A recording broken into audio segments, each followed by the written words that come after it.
જોવો સામે દેખાય ખાખરાનું ઝાડ.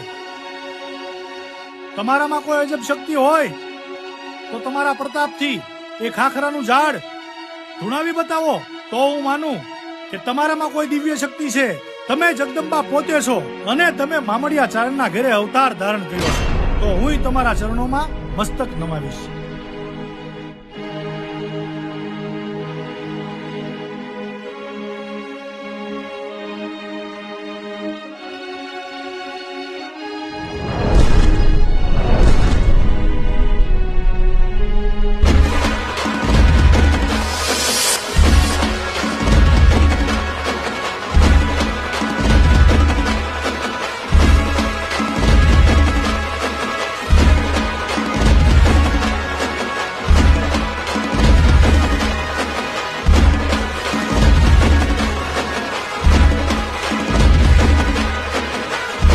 જય હો.